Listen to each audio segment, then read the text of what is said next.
शान्तिमिरन्दस्शलाकया चक्षुरुन्मिलितं येन तस्मै श्रीगुरवे नमः।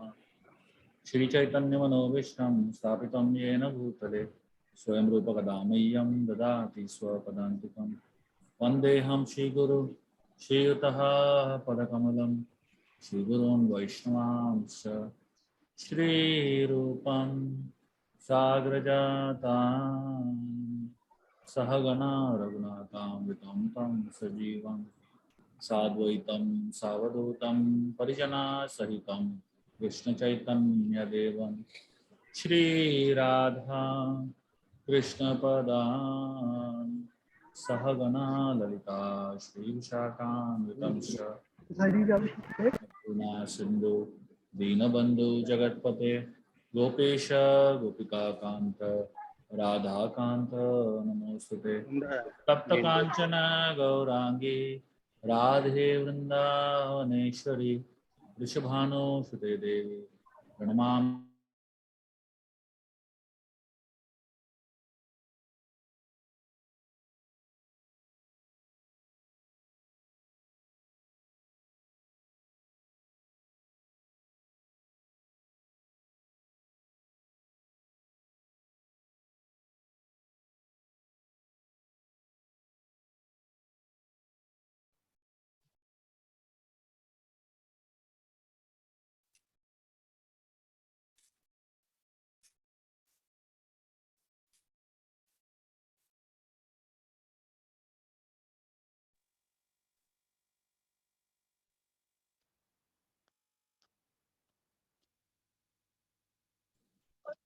Hare Krishna.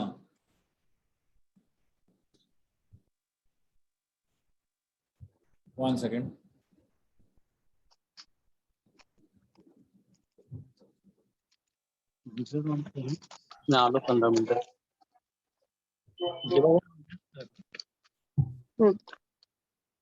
Hare Krishna, very happy to be with all of you all. Welcome to the Gita classes. We are on chapter 2 of the Bhagavad Gita.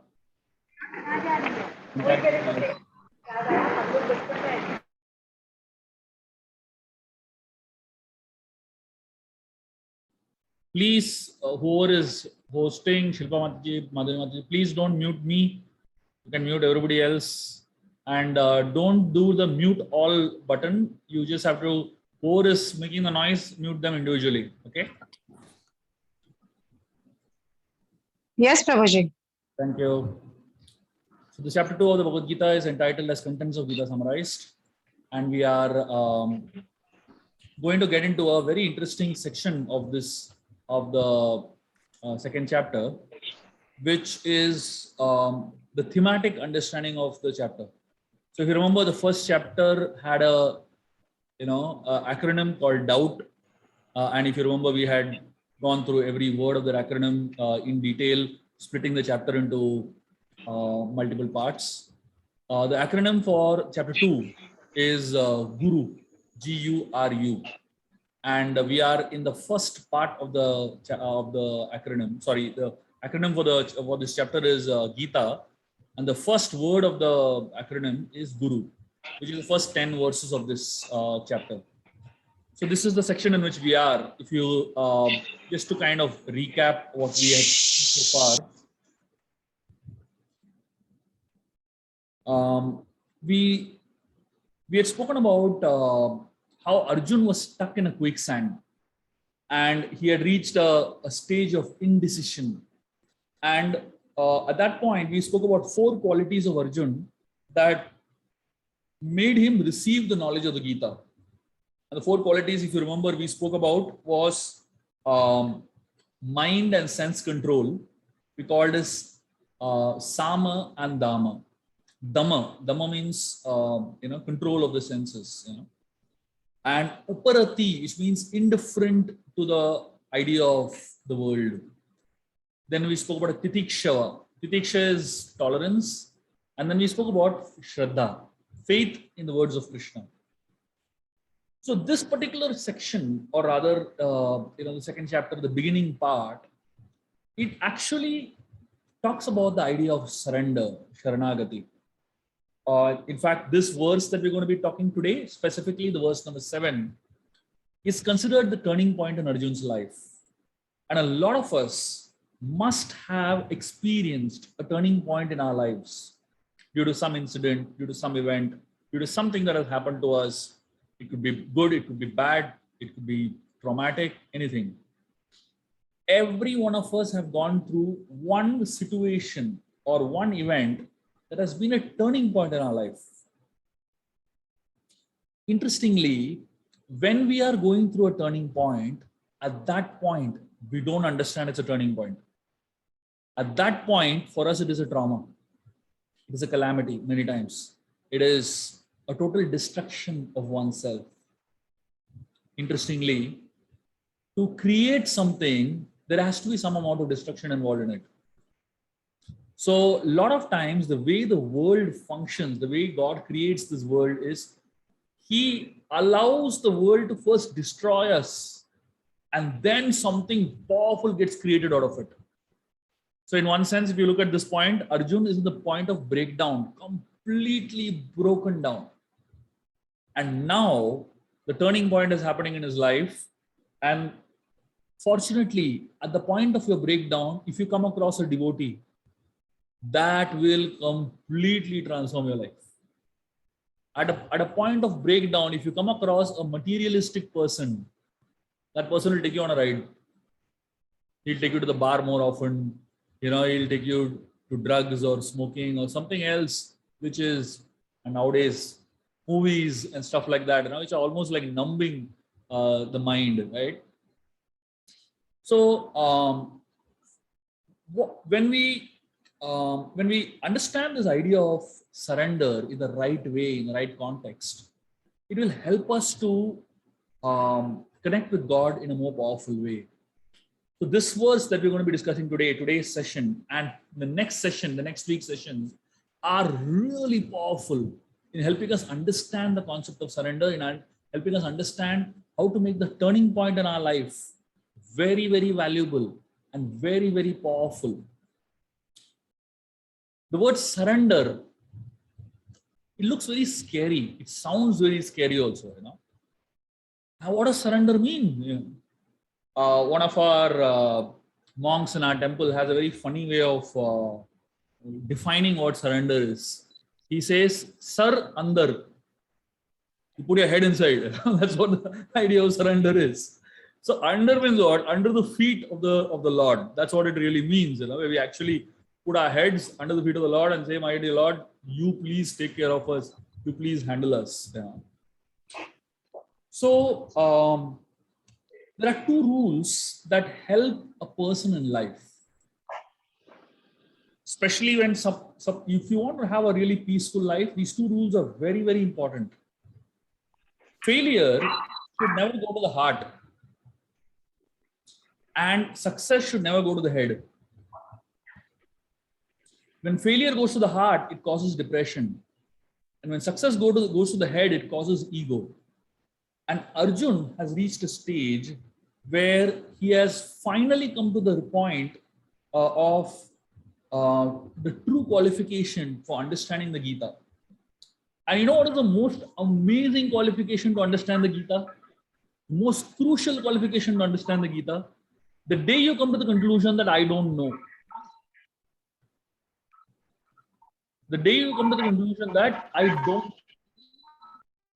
that is the day your education can begin. Till the day you think you know a lot, nobody can help you. Here, Arjun, for the whole of the first chapter and up to the 7th verse of the second chapter, he has been thinking he knows a lot. And he has been speaking also quite a bit, But now Arjun has reached a point where he says, I don't know. There is a difference between material law of gravity and spiritual law of gravity. I'm sure all of you all know material law of gravity, right?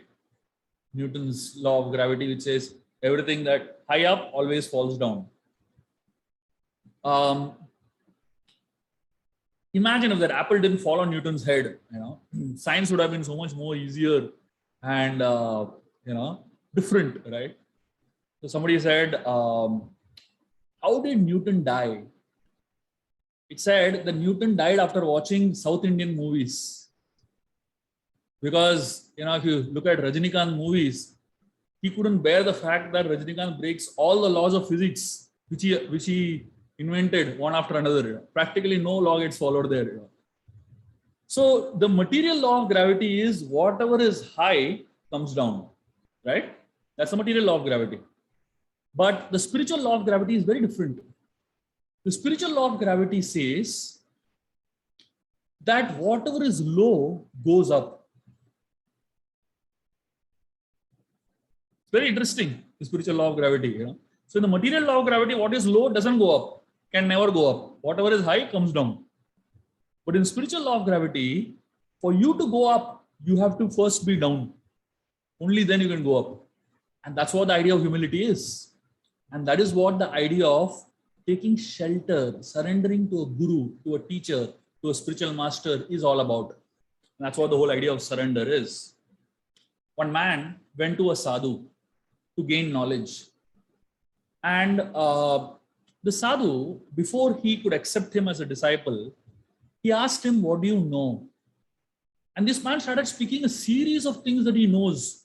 And he was trying to sound very, very knowledgeable and very, very astute and scholarly. And the sadhu, once he heard him speak all of that, he said, "Do you want to drink milk?" And this man said, "Yes." So the sadhu went in, got a jug of piping hot milk, and he gave a glass to this man. This man held that empty glass in his hand. And the sadhu began to pour the hot milk into the glass. And he poured and poured and poured and poured. The glass got full. And he kept pouring.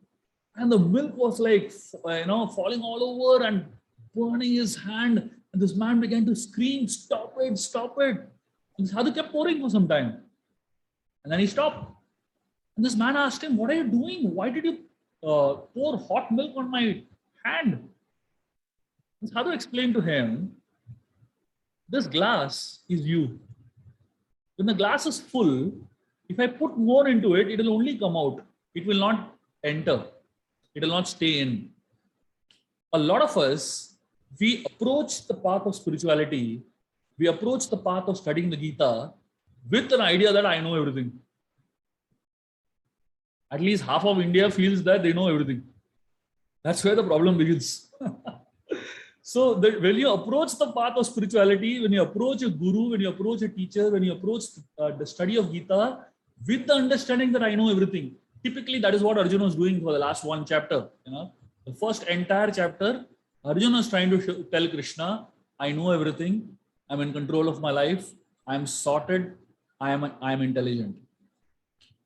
And Krishna didn't open his mouth. If you notice, till this point in time, Krishna just last verse, he kind of triggered Arjun.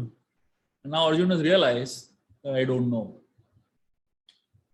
It needs a lot of humility to say that my glass is empty. The problem is we come with full glasses, full brains. And a lot of time, if not always, the brain is full with a lot of wrong understanding of reality. Arjun came initially with a full glass. To learn, we also have to be open to say that maybe I'm wrong. Maybe I'm confused. Maybe I'm helpless. Maybe I need help. That's where spirituality begins. So when we approach a teacher with this mindset, the spiritual law of gravity begins to work. Anyone who is down is pulled up. The material law of gravity is anyone who is up is pushed down, right? But the spiritual law of gravity is anyone who is down is pulled up. So when we are in a state of humility, when I feel that I am low, I am down, I don't know, I'm confused, I am fallen, I have no direction in my life, I do not understand. In such a situation, we are pulled up. Interestingly, Jesus Christ, he would say, "Blessed are the humble, because they shall inherit the kingdom of God." And he said, "Thank you, my dear Lord, for keeping this knowledge a secret to the learned and wise, and revealing this knowledge to the meek and humble." That's what spirituality is all about. It's not just by intelligence that you become spiritually elevated. Spirituality is not a matter of intellectual gymnastics. Spiritual knowledge is a matter of one's character, lifestyle, and consciousness. The more we think we do not know, the more we think we are confused, the more we think we need help, that knowledge dawns on us. There was a story that Srila Prabhupada would talk very often, and a very interesting story at that. He would talk about a man who went to learn piano in Germany. And he went to this very good piano teacher, and he wanted to learn piano. And this piano teacher, he asked him, do you know anything about piano? And this guy, said, yes, I know a few things. He played and showed a few things and all that. So he said, I'll charge 500 euros a month. And he said, this 500 euros is for somebody who has already learned something about piano. And for those who don't know anything about piano, we charge 200 euros a month. He said, what is this? How can you charge more for somebody who knows something about piano? He said that 300 euros is to remove whatever you know. I'll have to put more effort in removing what you know and then teaching you something new. But somebody who comes with an empty slate, it's much easier to teach. All of us, we are all, to a great extent, full slates. When we come to the path of understanding the Gita, we already have so much in our brains, so much stored in us. And a lot of it is just junk. A lot of it is not really the right understanding of knowledge. And unfortunately, we come here with that full slate and try to absorb the Gita. There is only so much that will actually help us, because a lot of effort goes in undoing what we know. A lot of effort goes in cleansing what we already know. And that is how the path of spirituality progresses. It takes us ahead. It takes us, on this journey. And that's where the role of the teacher comes in. That's where the role of the guru comes in. So this verse that Arjun is going to speak, the 7th verse of the second chapter of the Gita, is one of the iconic verses of the Gita. And I'm going to recite this verse, and all of you all can recite along with me. This is one of the most important and most profound verses of the Gita. You'll be amazed how much wisdom is there in this. And today I'm only going to discuss the first 2 sentences of this verse, literally. And you will find so much depth in these 2 sentences. And this is Arjun's wisdom, actually. He is knowledgeable, but even a knowledgeable man needs help and direction. Look at this verse. Karpanya dosha pahata swabhava prachami tvam dharma samoda cheta yakshreyasyan nishchitam bruhi tanme shishyasteham shadimam tvam prapannam. So this verse, Arjun is asking Krishna, is telling Krishna, now I'm confused about my duty and have lost all composure because of miserly weaknesses.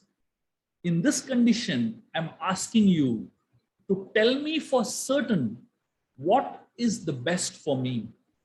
Now I am your disciple and a soul surrendered unto you.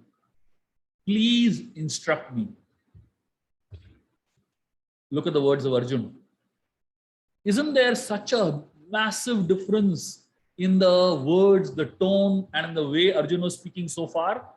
And in this one, there is a massive difference. It's almost like a different person speaking now.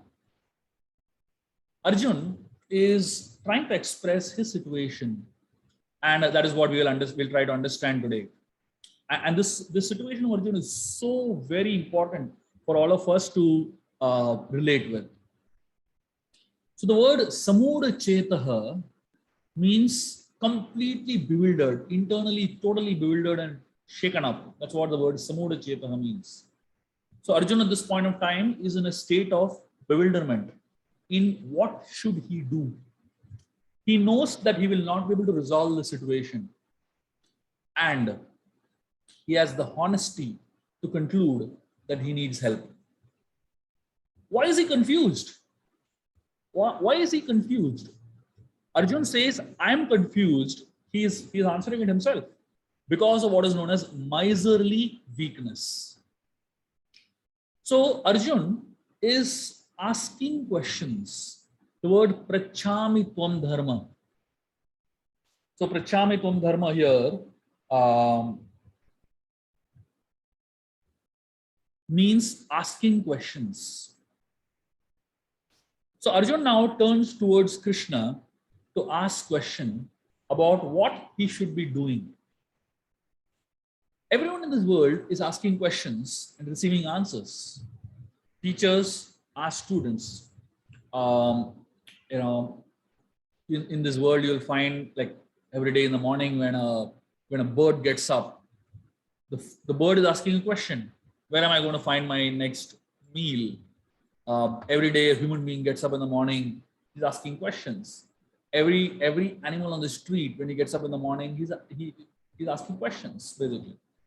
So we all ask questions, but the questions that really help us are the questions that are most relevant and asked to the right person. So here is what is happening to Arjun in the form of a flowchart. So Arjun is using the word karpanya. So if you look at the verse, it says karpanya dosha pahata swabhava prachami tvam dharma samuda cheta. So what is the meaning of the word karpanya? The word karpanya comes from the word kripana. The word kripana in Sanskrit means miserly. Miser. Conuse, basically.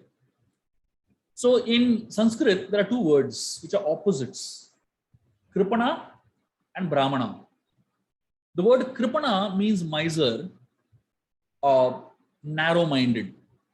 And the word brahmana means liberal, broad-minded. That's actually the meanings of these two words. So karpanya and brahman are actually opposite each other. So karpanya means a miser, and contrary to that is a brahman who is a liberal person. What is a miser? I mean, let's just explore. Who is a miser, and what exactly is the idea of being a miser? Miser, the definition of miser is this: he has so much, but will never use it. That's the definition of the word miser. Miser means he has a lot, but he won't use it. Interestingly, most misers, they earn lots and they leave it for somebody else. They never end up using it at all. They never end up enjoying anything that they earned at all. You know? There was a man who was a total miser on his deathbed. And just before he died, he called his wife and told her, gave him an instruction. He told her, after I die, put all the money in my bank into my coffin. He told her, put all the money, everything that I earned, put it in the coffin and bury it along with me. The wife said, yes, we'll do it. And after he died, she put a check inside the coffin. She was smart. So, a lot of people are misers. And here, what is the miserliness that is being spoken about? It's a very interesting thing. What is the most valuable thing we have? Is it money? Is it a car? Is it a mobile? Is it a luxury house? No. The most valuable thing that we have in this life is this body. The human form of life is the most valuable thing that we have in life. So a person who has the most valuable human form but does not use it for the purpose it should be used for is considered a miser. Is considered kripana. So this karpanya is being referred to that aspect.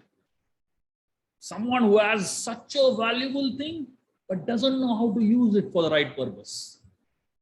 Human life is like a cough syrup. When you buy a cough syrup, what do? First thing you do is look for expiry date, isn't it? As soon as you buy cough syrup, first thing you do look is expiry date. Human life is like that. As soon as you're born, there is an expiry date written. That's how rare it is.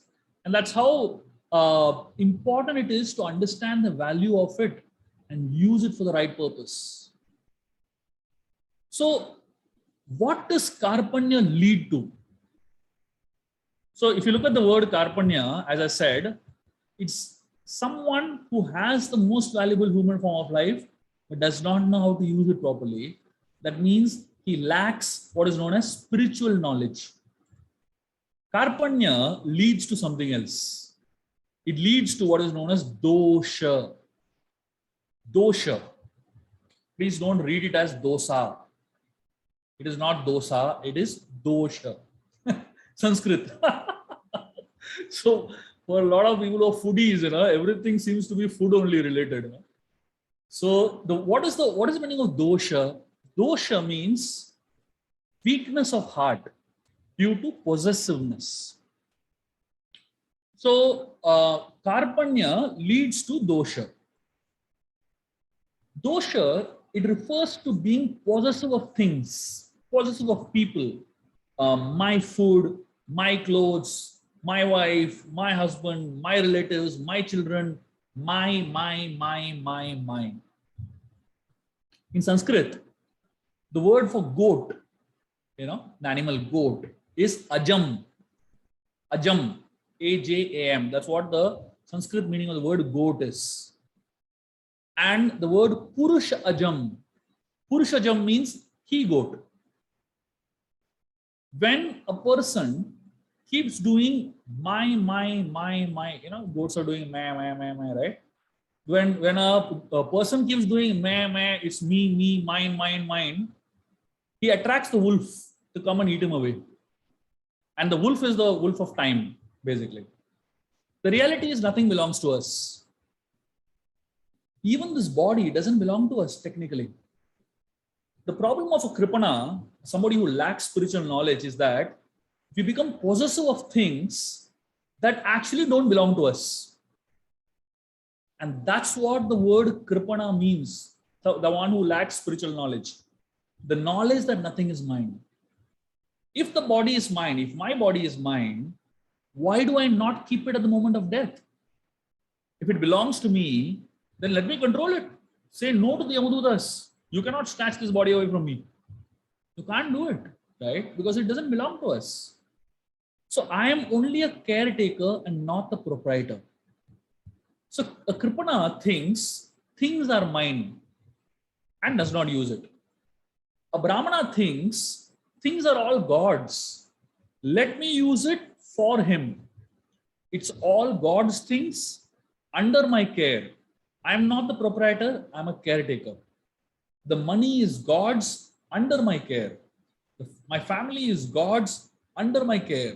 The house, the car, the property, everything is God's under my care. It is very easy to say that God, it's all yours. God is but it is very easy to say I'm a caretaker. But when it actually comes to the time of giving it to God, we don't want to give it.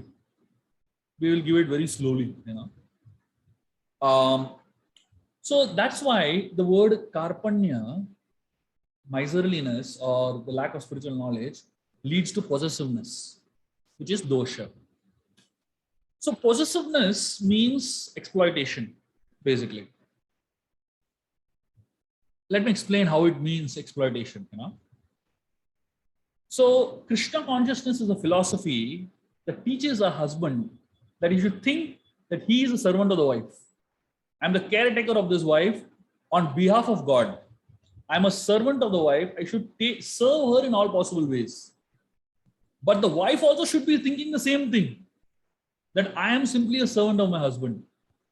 So when you think you are the controller, you will exploit invariably, physically, mentally, emotionally. Some way there will be exploitation. But when you think that I am there to serve the other person, immediately the idea of exploitation goes away. It's not about my enjoyment. It's about how I can serve the other person. And that's what relationships are meant for. That's what makes relationships so meaningful and deep. When there's an element of taking care of the other person, serving the other person, trying to help the other person as a priority of the relationship. So the word dosha leads to the next thing, which Arjun talks about as upahata swabhava, which means weakness of the heart in executing one's duties. So karpanya, lack of spiritual knowledge, leads to possessiveness of things, family and all that. That possessiveness leads to weakness of the heart in executing one's duties. One becomes weak in executing duties. So upahata swabhava means one who is affected by the characteristic of a weak heart, the weakness of the heart. And this weakness of the heart leads to the fourth thing, which is known as samudha chetaha. Samudha chetaha means bewilderment of the mind. To fight or not to fight. To fight or to beg. So this bewilderment, a confusion, is a result of samudha chetaha. This is a cycle. All of us go through this cycle. Lack of spiritual knowledge leads to possessiveness. Possessiveness leads to weakness of the heart in executing one's duties. And the weakness of the heart leads to bewilderment of the mind. And you get confused. Let me tell you a story. A very interesting story about this. The solution to this whole idea of the cycle that we're speaking about is prioritization. Simply that. Okay. Let me tell you a story that will help you understand what is the meaning of prioritization spiritually. One time, Narad Muni happened to come to a village. And when Narad Muni came to this particular village, he saw there was a small boy in that village. And he liked that small boy, very, very beautiful looking boy. Went to this boy and he told him, "Oh, little boy, why are you wasting time learning this ABCD and all that stuff? Why don't you just chant the holy names of God? And you come with me, I'll take you to the spiritual world." That boy said, "Hey, no, Narad Muni, I am so busy learning ABCD, so many things I have to learn. I don't have time now. I want to play also with my friends." So Narad Muni said, "Arey, this is not so important. Going to the spiritual world is so important." The boy said, no, sorry, I don't have time now. You come later." Narad Muni came after a few years, and this little boy had become a big boy. And Narad Muni came and told him, and this boy, his name was Kailash. So Narad Muni told Kailash, "Oh Kailash, you were a little boy many years back, and I came to you that time. You said you were very busy playing and studying and all that. Now that you have grown up, why don't you come with me? I'll take you to the spiritual world. We'll chant the holy names of God and enjoy ourselves." Kailash said, no, sorry. I have just entered into a sports tournament and I'm going to represent my school. You have no idea how much pressure this is. And my board exams are around the corner. So please, I can't come now. Come later." So Narad Muni went away and he came after a few years. Kailash was now a young boy, working in an organization and had a fascinating job. Narad Muni said, "Kailash, now your studies are over. You got a job also, you worked also. Now come with me, we'll go to the spiritual world." Kailash said, "Come on, what are you speaking? I just got a girlfriend and I have to take care of her and I have to make her happy. I have to buy so many gifts for her. And I'm so busy. I'm not experienced anything in life. This is not the time. You come later." Narad Muni came many years later and he told Kailash, many years have passed, now come. Kailash was like a middle-aged man by this time. Kailash said, "Come on, what are you saying? I have a flourishing business over here. My children are so small. They can't take care. I have to teach them everything about my business. Only when I hand over to my children, then I'll come." Narad Muni went away again and he came back after many years. By this time, Kailash was like a grand old man. And Narad Muni said, "Arey Baba, you have done everything. Your children are now married and they are taking care of the business. Why don't you just come with me now?" Kailash said, "Are you gone mad? You have no idea. My children are so irresponsible. They don't know how to take care of the business only properly. And plus, who is going to take care of the grandchildren and give them values? My duty as a grandfather, I have to do. If I don't do, who will do?" And he told Narad Muni, "You come back later, Baba." So Narad Muni went away again, came after a couple of years. And Narad Muni saw on the wall of the house, Kailash's photo was hanging with a garland. So Narad Muni was feeling so bad. Kailash is gone. So then he was leaving that place, thinking that Kailash lost the opportunity. As Narad Muni was leaving, there was one dog barking so loudly outside the house. So Narad Muni looked at the dog and some resemblance of somebody he knows. And then the dog started speaking to him. That dog said, Narad Muni, do you remember me? I'm Kailash. Narad Muni said, oh my God, you got a dog's body? How come such an important human body you had, how come you got a dog's body now? Kailash said, oh Narad Muni, my children are so careless, they don't know how to take care of the property well. I am personally standing here and taking care of the property. I make sure no robber, nobody comes around this house. I'm constantly there to bark. Narad Muni said, at least now come. Kailash said, no, I have a very important duty here outside the house. Again, Narad Muni went away. And after many years, Narad Muni came. And he thought, at least now Kailash will be ready. And that dog also had gone by that time. And Narad Muni was feeling so bad that Kailash is no more there. And as he was leaving, one snake began to hiss. And he said, I'm Kailash. And Narad Muni was shocked. He said, how did he become a snake? Kailash said, see, there's such a huge property we have. And all animals roam around and eat all the crops and all that. So I'm personally guarding the whole property. Narad Muni realized that this guy is never going to understand. He went inside the house, told the children there's a snake outside. The children came with sticks and they themselves beat Kailash to death, and that was the end of Kailash. The interesting thing about this story is there is a Kailash in all of us. And that Kailash in all of us is only wanting to postpone surrender. The Kailash in all of us is not wanting to prioritize the important things of life, giving priority to the non-important things of life. The Kailash in us is convinced that what I am doing today is the most important thing, and what I am not doing, basically spirituality, is not at all important and relevant at this point in my life. Maybe sometime later it might be relevant, but now it's not relevant. We are fully convinced of it. This is a cycle that we are all in. Karpanya dosha, lack of spiritual knowledge, leads to dosha. Karpanya, which is lack of spiritual knowledge, leads to dosha, which is possessiveness of family members. And this possessiveness of family members, not exactly family members only, is possessiveness of anything. Anywhere where the word my comes in, that's the possessiveness that is being spoken about in this dosha. And that dosha leads to upahata swava, which means weakness of the heart in executing one's duties. What duties is being spoken about here? This is about spiritual duties, the priorities of your life. And because there is that weakness of the heart towards executing the spiritual duties, there is samudha chetaha, which is bewilderment of the mind, which is confusion about what I'm supposed to do, what I'm not supposed to do. And that leads one to a great confusion, a state of lamentation, a state of confusion, a state where we don't know what is right and what is wrong. This prioritization that we need to really talk about, we need to focus on, is something that each and every one of us have to ask ourselves. Nobody's going to come and help us with this. Till the end of your life, no one is going to come and tell you, please prioritize your spiritual life. That's the reality of life. We are responsible for our own spiritual journeys ourselves. Others can come and show you a mirror. Others can come and show you a direction. Others can come and give you an inspiration. But the execution of it is yours. A lot of people, when they hear Gita classes, when they hear spiritual discourses, when they read spiritual books, most of the times, they treat it as pious entertainment. You know what is the meaning of pious entertainment?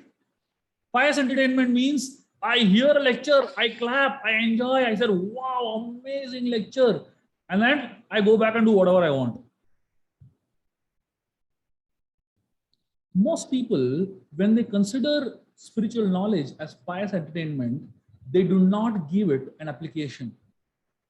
They do not take it to the next level of actually making it a part of their lives. We all know chanting is important, but do we have the courage to take time out to be able to chant? We know spiritual knowledge is important, but do we have the ability to prioritize 10 minutes a day to actually sit with the book and read, giving up the distractions of, WhatsApp and what's not, and so many other distractions that we have? Just takes 10 minutes of our day. But no, we are so distracted, so bewildered, because of the cycle that we just spoke about, that we do not have the time to focus on what we're supposed to focus, which is the first aspect, karpanyam. Make our mind from kripana to brahmana. And that is the question that is being discussed here at this point in the Gita. This is the conclusion of Arjun's life. Coming to the conclusion that I am weak, that I cannot make these decisions in life. Krishna, you help me make these decisions in life. Do you want to prove to the world that you know, or we want to tell Krishna that I do not know and hence improve your life? That's the question that we have to all ask ourselves today. A lot of us have spent a major part of our life proving to the world that I know, proving to myself to a great extent that I am sorted, I am clear, I am very, very organized, I am very, very intelligent. We are trying to prove to everyone. Unfortunately, a lot of times we're trying to prove it to ourselves more than anyone else. And the more we try to prove that we know, the more we try to prove that I am sorted, I am not confused, I'm clear, the more we actually are confused and are not ready to accept it. The day we come to the conclusion that Arjun has come to today, I need help. And not just asking I need help, but we should actually be able to ready to walk on the path that is being suggested. Now, sometimes walking on that path might be, you might say that, what is the proof that it will work? You will not get a proof like that. The proof is actually only when you walk on the path you will get. So therefore, when we are walking on the path of spirituality, the most important thing is to ask ourselves this question: do I want to prove myself or do I want to improve myself? If I want to live my entire life trying to prove myself, then spirituality is not the path for you. Might as well walk away from the path of spirituality. But if I have the desire to improve myself, if I have the desire to grow, then I need to have the guts to say I'm weak. That's what Arjun did here. A lot of us, I can tell you, a lot of us on this call are weak. But our weakness is not our problem. The problem is that we are not ready to accept that I'm weak. That's where the problem is. Weakness is never a problem, because when you're weak, you seek help, and with that help, you can overcome your weakness. But when you say that I don't need any help, you're constantly trying to prove, that I don't need any help, I'm sorted, I'm good. That's when the problem actually begins. In psychology, there's a very interesting phenomena which is known as looking good. What is the meaning of looking good? The phenomenon of looking good means that we are constantly trying to look good to the world. And in the process of trying to look good to the world, we fake it. We fake our looks, we fake our smiles, we fake our success, we fake our happiness, we fake our we fake the fact that we are sorted. We fake so many things in our life just because we want to look good to the world. The question is, do you want to look good or do you want to be good? Being good is more important than just looking good. But for us to be good, we have to first accept the fact that I need help. I'm weak. And that cycle of seeking spiritual knowledge and overcoming our possessiveness, dealing with the weakness of the heart, and from that, dealing with the bewilderment of the mind. That's when we can actually start improving ourselves very tangibly. This path of spirituality is a very well-defined path. Srila Prabhupada has given us very clear, defined path on how to practice spirituality. It's very simple. Chanting 16 rounds of the Hare Krishna Mahamantra takes about 1.5 to 2 hours of time. But this is the foundation of spirituality. You might say, I don't have time so much. Begin with 1 round, begin with 2 rounds, begin with something. No one can say, I don't have any time. That's not possible at all. Everyone can find some time. reading spiritual books. We call this as the ABCD. A for association, weekly classes. That's what we are all here for. This, I'm sure for many of you all that are a part of this class, you will agree that from the time you all have started attending these classes, there has been a very strong drift in the way you look at life and its priorities. A very strong drift in the way you look at what is the quality of life that I want to live, right? Most human beings who do not understand the message of the Gita, for them, life's goal and life's quality is so different from those who understand the message of the Gita. And that's what association does. It's not about me or it's not about anybody else. It's about how the association impacts our consciousness and the message which we hear in the association. So association leads to inspiration. So when you come across people who are actually living by that life, actually living a life based on the principles of the Gita, that's when you feel it is possible even for me. So association leads, B is books. Every single day, we need to read some spiritual books, even if it is for 5 minutes. Don't depend on books that are unauthentic. Just because somebody says I'm writing Gita, just because somebody says I'm writing Bhagavatam, Ramayana, Mahabharata, just don't pick it up like that. Read books that are in parampara, that are written by people who actually have practiced life based on the Gita, based on the principles of the scriptures. And when you read such books, it will have such a deep impact in your consciousness. When you pick up Srila Prabhupada's books, I'm telling you, it will create such a revolution in your heart. And there are so many books Prabhupada has written, almost close to 90 books that he has written. So there's an ocean of wisdom waiting for us to explore. And his disciples and his grand disciples, so many books are there. Our lifetime will fall short to read that knowledge. But begin somewhere. Begin somewhere. Don't just say, I don't have time. Not having time is the easiest thing to do. And that's what Kailash did all his life, if you saw, And that's what we are all doing. As I said, we are all mini Kailash in one sense, right?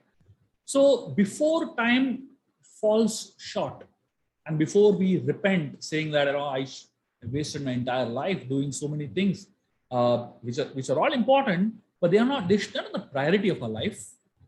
I mean, if somebody says the goal of my life is to make money, I laugh at him.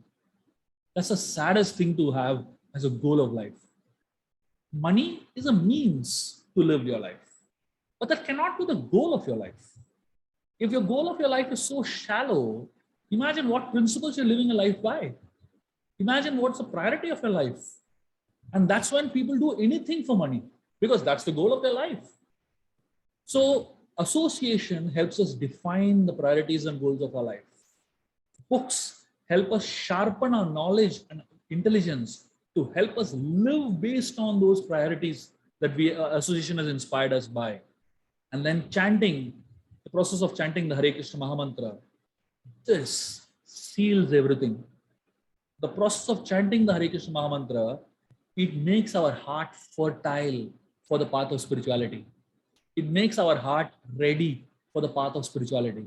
It makes our heart conducive for the message of spirituality to enter and create a revolution within.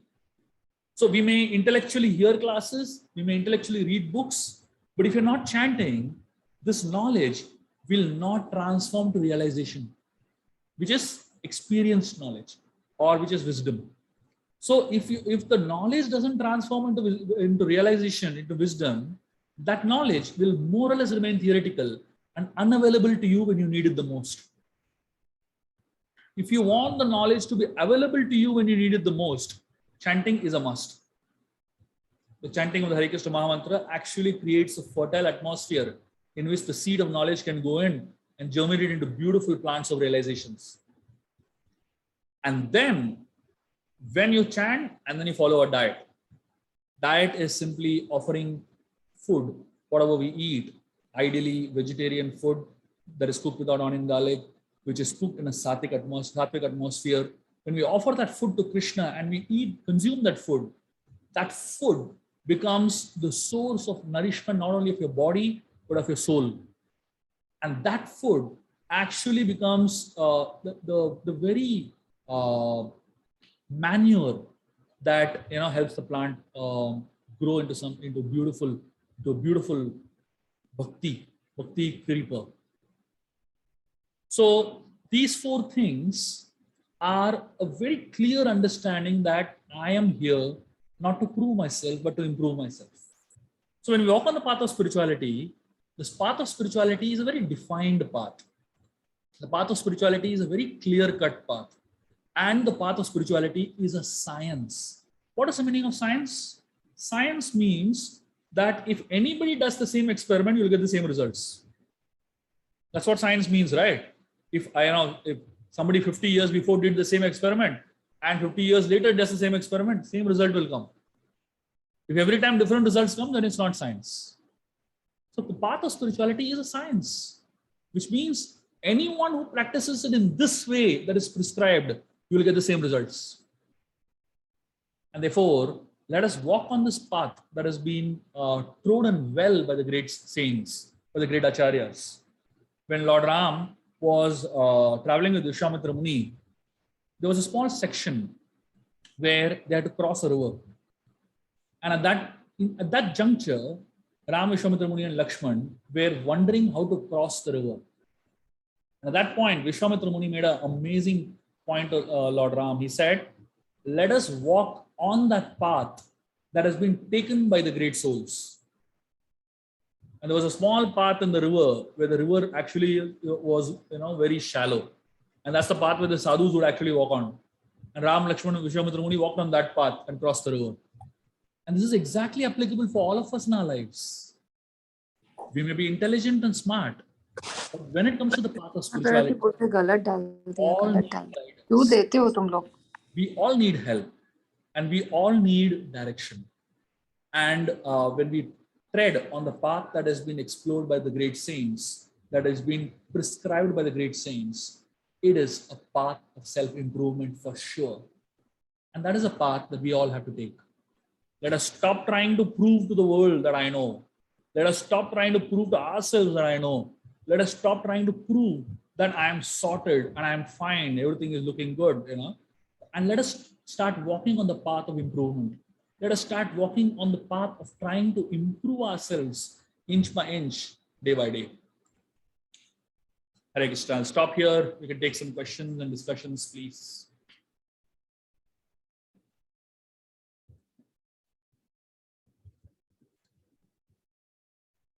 So while you are getting ready for your questions, just one or two things I would like to share. Guruji, Mohanji, good evening. Vaidraji, I'll just give this one small announcement and then we can take up. Yeah. Just one quick announcement. I had already mentioned it in the past, but I'm announcing it again that to help all of you take the path of Krishna consciousness to the next level, we will be doing a lot of offline programs going forward. From 1st April, I am technically liberated from a lot of responsibilities. So post that, I'll be doing a lot of offline events in Mumbai, obviously, and we'll be doing lots and lots and lots of things. So all of you, please, who are from Mumbai, please be ready. We'll be giving you all calls and inviting you all for events and stuff like that. And for those who are from other parts of the world, there's a very interesting announcement that December 23rd to 30th of December, block your dates right now. We're going on a yatra to Vrindavan. We've already started reserving rooms, accommodations, and started our planning of the yatra. Very soon, we'll be making announcements to register also.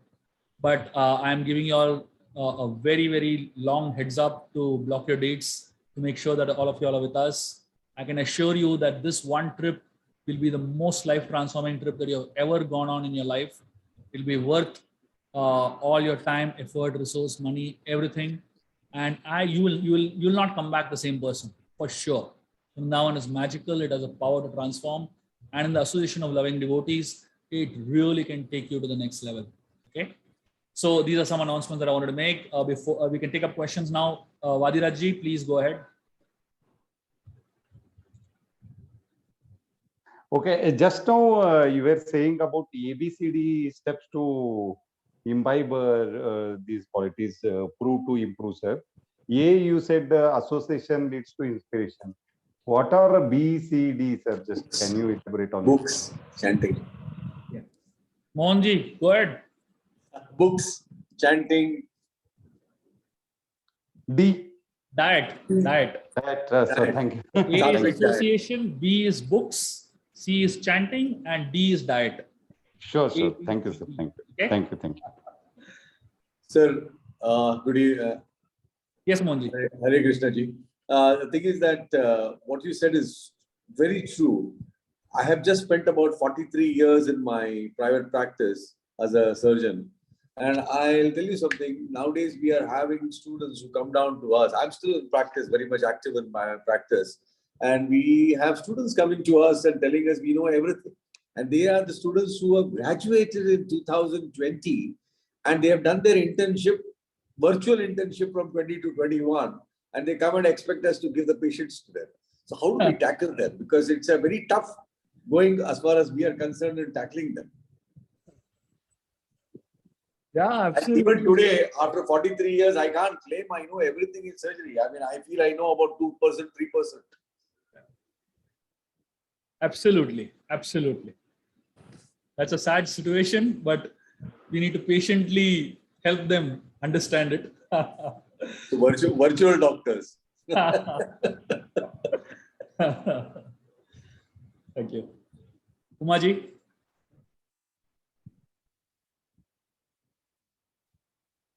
Uma, you have a question? Yes, Prabhuji. Hare Krishna, Prabhuji. There you go. So Prabhuji, I have a question. So we somewhere, I was just listening that we fake a lot, that we know a lot, we are very smart, intelligent, and, we fake normally in the outside world. But, if I see myself, I spend 9 to 10 hours of my, life during the day, part of my life in corporate space. And there we can't be just ourselves, saying that I'm humble, I do not know, I'm not sorted. So how do we balance? Because we can't act so much, we are our natural self, but we have to survive. And that takes most of our hours of our day, basically. So how do we deal in such situations or manage? I get what you're saying. My understanding is this. There is a lot of time probably in the day that you may have to act a lot. You may have to show that you're confident. You may have to show that you're very sorted. You may have to show that, I am very clear and not confused and all that. But there has to be some time in the day where you're vulnerable and you are ready to explore and help yourself. So now the conflict happens when you're not clear which is the real you. Is the real you the one that is sorted, or the real you the one that is confused? For a lot of us, or rather on an ideal basis, really, we're all confused souls. And that is a very fact, that's the very reason we are here in the material world. Because we are confused, and in our confusion, we have made some wrong choices, and that's why we are here. So the very fact that we have a material body shows that we need help to grow spiritually, right? So now when you look at yourself and you see that you have a body, you should know that I need help. So you should know that I'm not sorted. So the day you get up in the morning and look at yourself in the mirror and you don't have a body, that's the day you are very, very clear that I'm really sorted now. I'm in the spiritual world, basically. But till that day, we are all going to be more or less confused to a great extent. And it's okay to be confused. But it's not okay to think that I don't need help. So my point is that, yes, you do your acting in the corporate world, but keep some time where you actually seek help and get yourself sorted at all levels, physically, mentally, emotionally, spiritually. Get yourself sorted at all levels. If that helps. Yeah, the only thing is, Prabhuji, 1 hour versus 10 hours, always takes over. It is. That's Totally agree. That is why the quality of that 1 hour is so important. okay. Thank you, Prabhuji. Sunita ji? Hare Krishna, Prabhuji. I just wanted to ask you a question, pardon my ignorance, but why are onion and garlic consider to be, food that you don't eat? What is it? When it's vegetables after all, but what is that? What is the reason? It's not sattvic. Why is it considered like that? So let me explain the logic behind it. Of course, there's a lot of detailed reasonings, but I can give you some basic logic now. One is ideally for spiritual growth, especially for the tissues in the brain that are conducive for spirituality, we need to consume food, not just about onion garlic. Any food that we consume should be food that is non-addictive.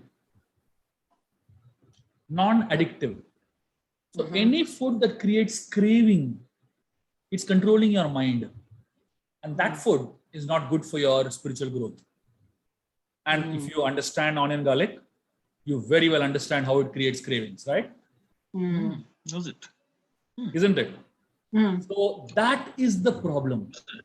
The problem is when something creates craving from, especially in food, that's where it leads to the wrong, mindset.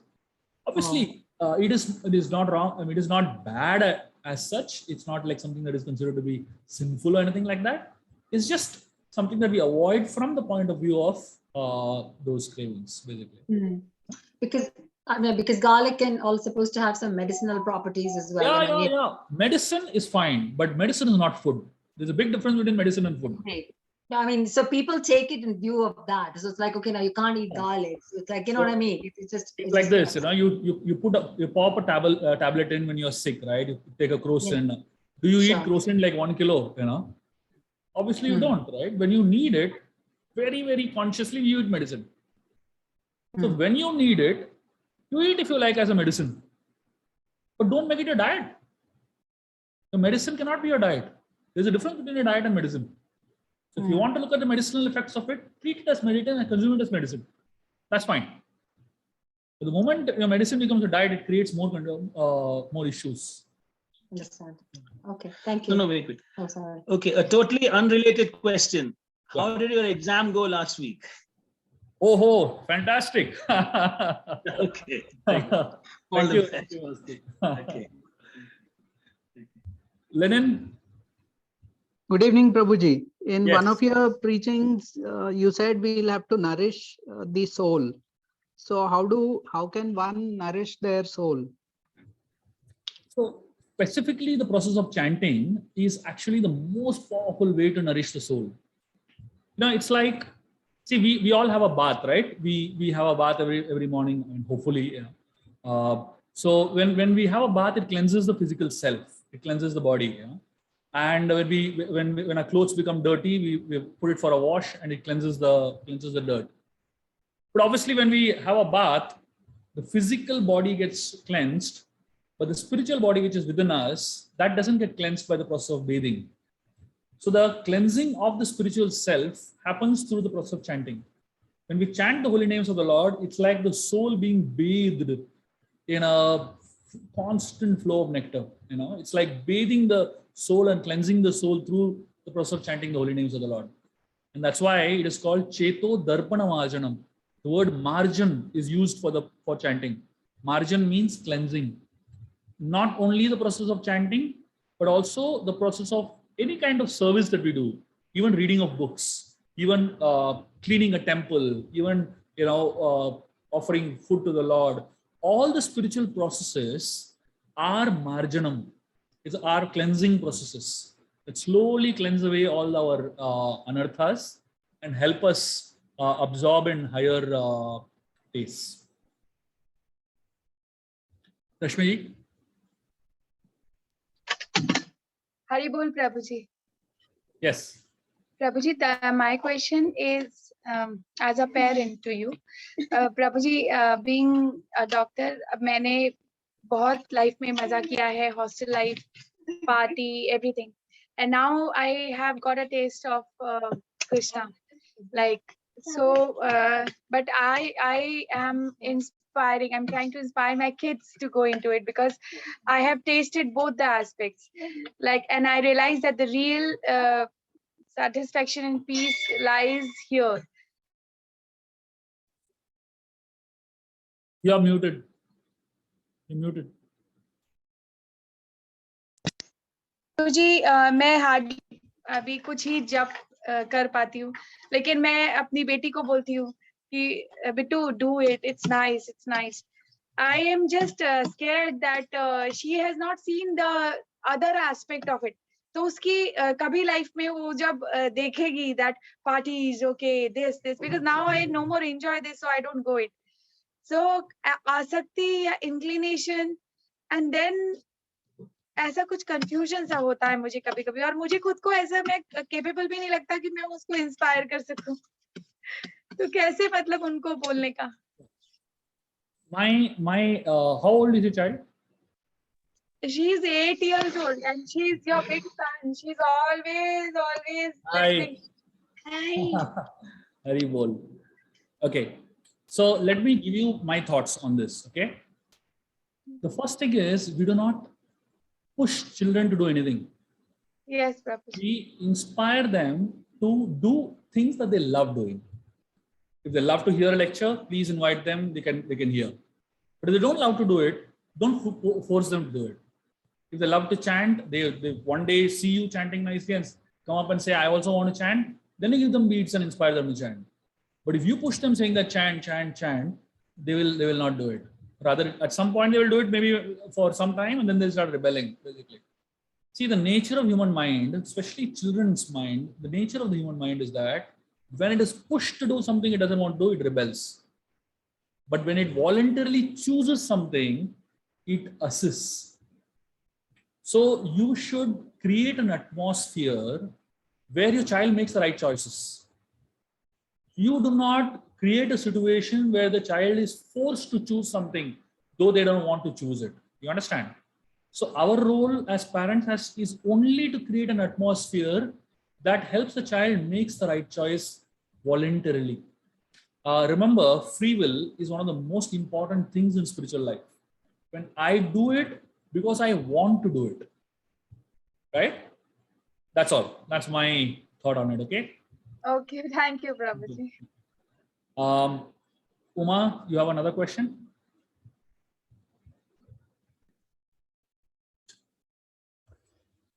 Archana ji? Hare Krishna, Prabhuji.